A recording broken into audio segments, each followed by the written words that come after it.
தொகுதி பங்கீடு சம்பந்தமா எந்தெந்த தொகுதியை நான் கேட்கிறேங்கிற லிஸ்ட் என்ன தவிர யாருக்கும் தெரியாது. அப்படிங்கிறப்ப ஊடகங்கள்ல நீங்களா ஏதோ தொகுதிகள் வந்ததாகவும் அதில் ஏதோ போட்டிகள் இருக்கா போடுறீங்க. தேசிய ஜனநாயக கூட்டணியின் டெல்லி தலைவர்களை சந்திப்பதற்காக நான் சொல்கிறேன். சார், எடப்பாடி அவர்கள் தான் கூட்டணி தலைவராக இருக்கும் பொழுது அமித்ஷா அவர்களை சந்திச்சு தொகுதி பங்கீடு பேச்சுவார்த்தை நடத்த வேண்டிய காரணம் என்னன்னு கேட்கிறேன்.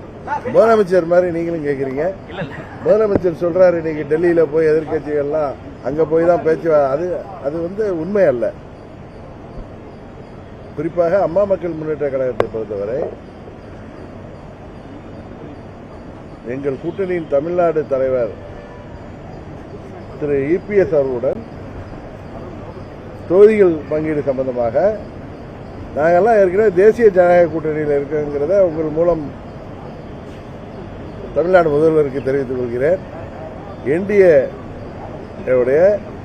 ஆல் இண்டியா தலைமை யாருன்னா பிஜேபி. அதன் முக்கிய தலைவர் மாண்புமிகு உள்துறை அமைச்சர் அமித்ஷா அவர்களை நேற்று அண்ணன் இபிஎஸ் போய் சந்தித்து வந்திருக்காரு.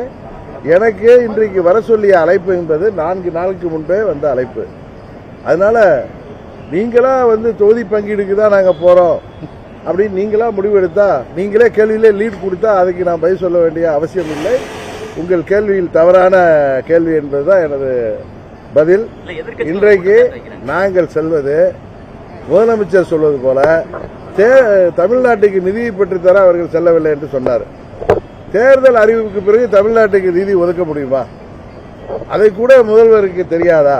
பயம். இன்னொன்னு, டெல்லி எவ்வளவு நிதி கொடுத்தாலும் அதையெல்லாம் நீங்கள் கபலீகரம் செய்வதால் தான் தமிழ்நாடு மக்கள் உங்களை மாற்றுவதற்காக துடித்துக் கொண்டிருக்கிறார்கள்.